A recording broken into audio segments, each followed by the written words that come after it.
I'm going to work out until the wheels fall off and I'm blue in the face because I'm going to punish myself. God forbid you put food on a scale.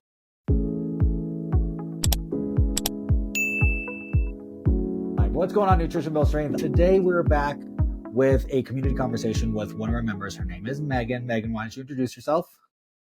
Hi everybody. Being specific, I'm Megan. This is my first live ever, so it's a little Tell us where you got your awesome glasses that I'm pretty sure I comment on all the time. Oh, thank you. So, again, my name's Megan. I live just outside of Houston, Texas. And I have two lovely children that are, I was going to say 4. He turned 5 and 8, and 2 little dogs. I have a black pug and a white French bulldog. So stays lively around here.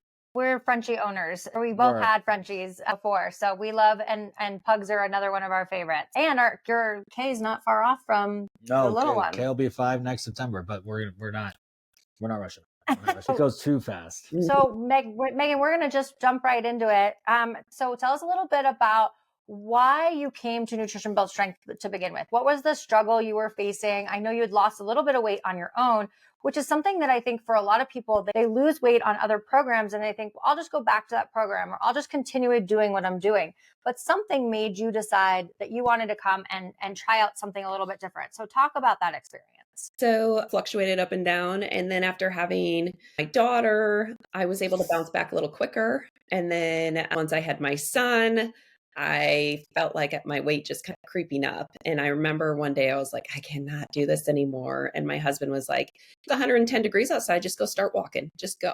And so so I did. And then I started just reprioritizing again, making sure to do eating some of that in. And so I think he was about 3 at the time. And it was one of those things where you're like, oh yeah, I still got the baby weight. And it's like, well, how old's your baby? And I was like, well, he's still a baby, right? So it's just, I had been getting into a place to kind of prioritize working on myself and getting healthier again and feeling better. I did pretty good starting off. I did drop about 20 pounds in a year and felt really good. And for those of you listening, that's incredible, by the way. But the part of the problem is that I knew reduce calories, exercise, that kind of thing. And it wasn't really based on like good nutrition though, right? So I think that I did do my best and I did work hard and it was good, but I was also in this headspace of I have to work out to lose weight, right? It's not just that I'm working out to feel good. I felt like, oh, I ate more today or I didn't eat well. So now I really got to get the workout in. So there was this anxiety around, got to reduce calories. I'm going to eat granola bar for lunch and breakfast, and then I'll eat regular at night. So it was just guessing. It was a lot of guesswork. It wasn't really built on any good knowledge. And then the working out thing is like, I do want to work out to feel good, but I don't want to work out because I'm guilty and feel like I'm going to gain weight, right? And so I was doing pretty good. And then I felt like I kind of hit a plateau and really wasn't dropping and was like, I don't know what else to do. There's so much information out there of like, oh, you do this, you should be fasting for this long, or you should eat the, and so I've just never been up on a diet trend. I've always done it myself. And so I'm a little skeptical of those things. And so I'm like, I don't know. There's so much out there. I don't know exactly what I should be doing. And so the timing just was right. One of my good friends just had a baby and was telling me that she was signing up with you all, telling me about it. And I was sitting there thinking, I felt like I was in a good place if I could do it on my own. But then I started thinking, some of the things you're saying resonate with me as well, because anywhere else in my life, if I have a problem and it's an issue, I go find an expert and go get help for that thing, right? And I am coming upon the problem of like, I'm trying this with my nutrition and I know that's really important, but I don't really know what I'm doing. And I could use some help there because I don't want to like just reduce my calories so much and then I start eating again and it all comes back, because I actually don't really have a good solid understanding of like how much I should be eating, what I should be eating to really find balance. And so after talking to her, I was like, I think I want to try it. And because I need to do something different. Go back to a couple of things you said really quick. You talked about anywhere else in your life, you find the expert. Jennifer and I literally, right before you got on the call, Jennifer was like, oh, my hair's either got to grow or I got to cut it again, which never in a million years did I ever think my fiance would say she wanted to cut her hair, but when the first time she chopped her hair off, and I was like, I love it. I was obsessed. Anyway, but also I'm like, I need to go to the barber. I'm not going until Tuesday before Thanksgiving. I'm about to do it myself because I'll tell you right now, it's going to look real bad. Real bad. Megan, I want to put you in the hot seat for a quick second. We're going to rapid fire some questions at you. Give me, if you can short answer it in one sentence, short answer it. If you elaborate, elaborate. Are you ready? Nutrition Build Strength. Are you guys ready? If you are ready, give a thumbs up. We've never done this. This is going to be pretty funny. Fire. You ready? What was your initial impression when you started the program? Oh, goodness. Give me a feeling. I was excited because I'm just ready to not go up and down. I want a solid base. I don't want to rebound.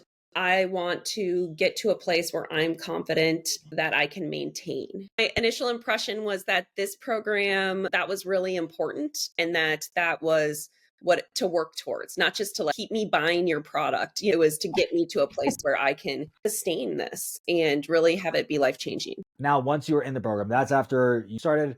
Now you're 6 weeks in. Try to reflect back. What's your impression of the program 6 weeks in? 6 weeks in. Oh, goodness. I was really wary about weighing and tracking food. That is really intense, that I don't have that kind of time but 6 weeks in, it's really easy.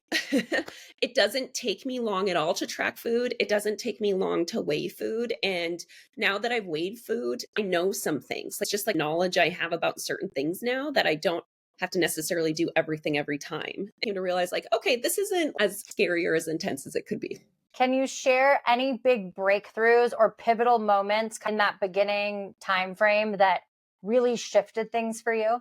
Yeah, so I had a really big one, probably on my first or second day of tracking food. And it was, so I had started cooking more at home before I started the program and trying to eat out less and trying to incorporate more vegetables and everything. And so I found this really awesome broccoli recipe, and it's like a tablespoon of olive oil with your broccoli and then some seasonings, and you put it in the oven. Super easy, very tasty. And I was like, I'm starting to track. I don't know what I ate with it, but then I was like, I'm going to eat that. And that's going to be my free calories, right? Because it's veggies. Well, I wasn't thinking about the olive oil. And so I remember that I didn't pre-log it. And so then when it came to dinner and I added it in, and I was way over because of that olive oil. And I was like, whoa, I thought I was because I'm crushing all the broccoli and it tastes so good, but it's so it was really eye-opening for me in terms of that, never having thought really about some of those little hidden things. Then after that, the next time I reduced the olive oil to a teaspoon for the whole thing, and that's made it better. And now I do that with every recipe. So when I'm making recipes, I'm always looking at okay, you're putting a tablespoon of olive oil in there. That's not necessary. You don't need that. It's not making this dish better. And so I use the spray olive oil a lot, or I'll just reduce it.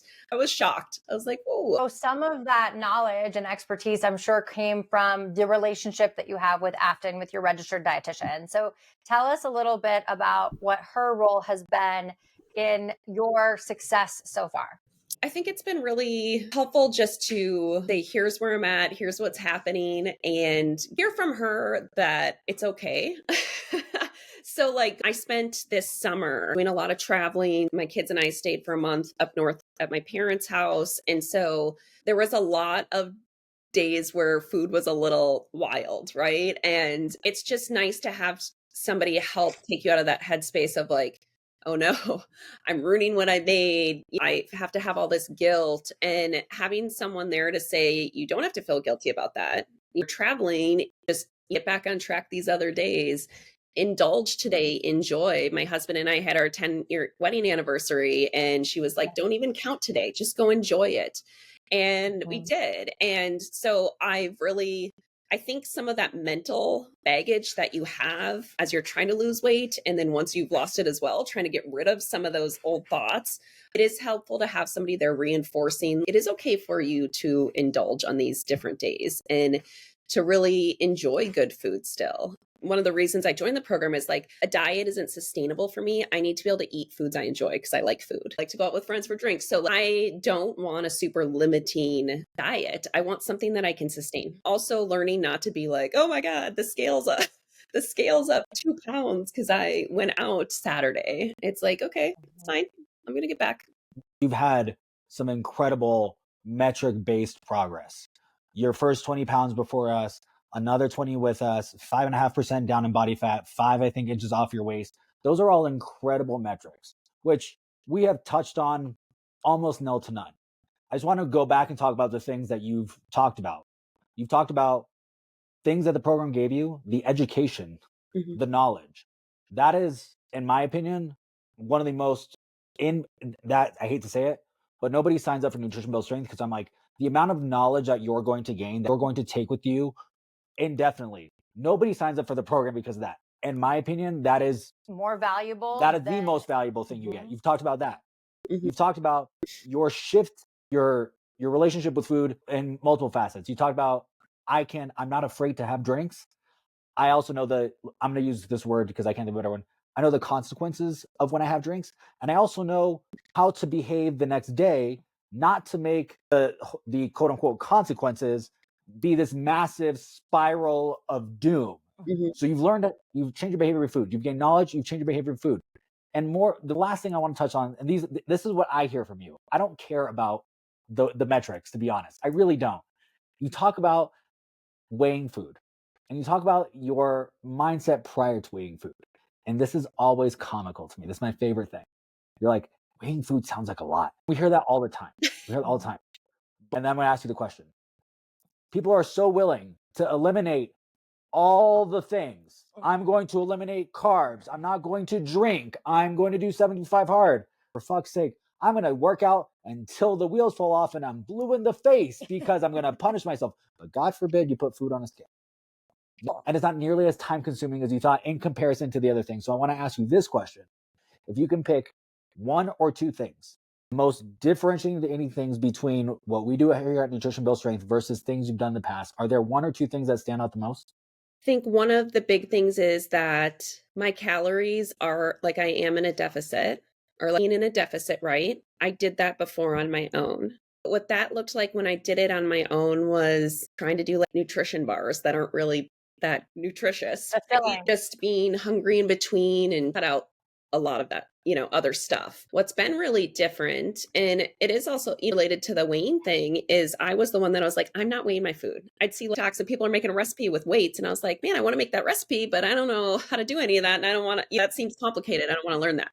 But now that I've figured it out, it's really easy, but also I didn't stop making the foods I love.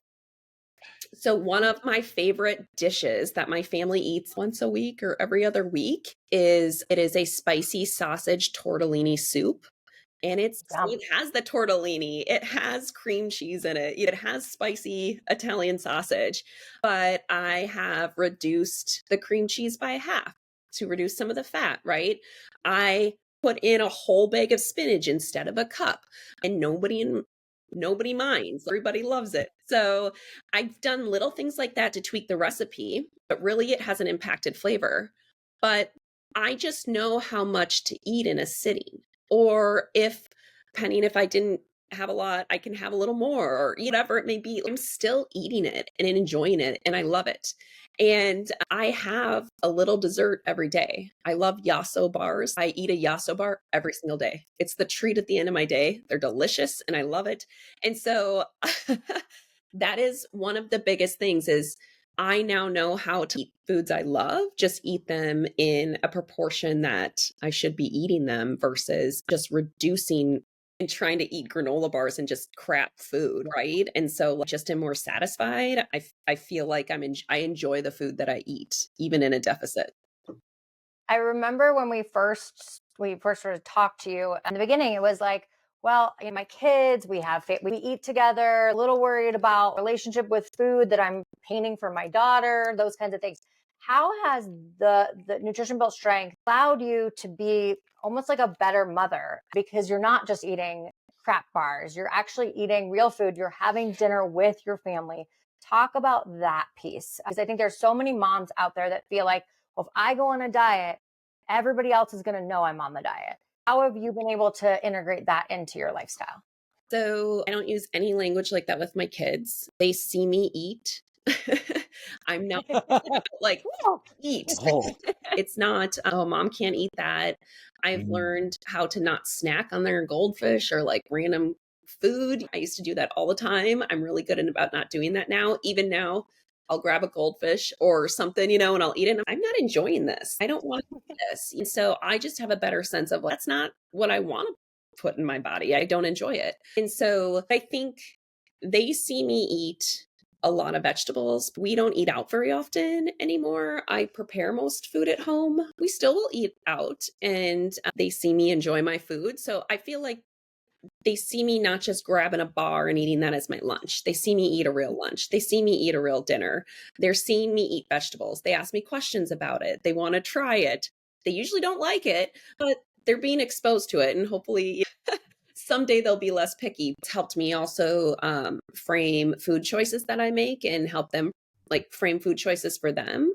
So oh, yeah, I don't really want that. That's just not what I enjoy. I want to put something that's going to feel good for my body, make me stronger. Like my daughter one day was like, hey, I was making chicken, tomato, mozzarella dish or whatever. And she's like, well, I might try it because I want to get stronger and faster. And I was like, all right, well, you can try it.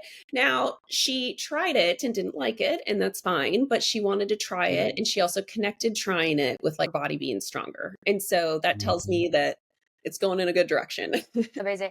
It's that difference between saying, I don't want that versus I can't have that. Massive. And that is something that we try to talk about over and over again with our clients, because there's nothing out there that you can't have. If you want a yasso bar, you want Sour Patch Kids, you want wine, you want tacos, you want not undercooked chicken. If you're allergic to it, don't eat it either. Oh, yeah. We want you to eat the foods you love and still lose the 45 pounds that Megan's down, the 5.5 inches off of her waist. Those are measurable things. But if you hear what Megan's talking about, it's so much internal, and it's about how her family sees her. It's about how she's talking about food with her children. And this is a different Megan than was the I'm going to starve myself Megan that we met when we first started talking. And you talked about, Jennifer just said, this is impacting how her family interacts. How you interact with your family and how your family sees your interactions in general. I remember it's been a long time since I've been on a lot of these strategy calls, but one of the things that I would hear specifically from moms was they would feel guilty. They'd feel guilty about investing let's first go with the monetary,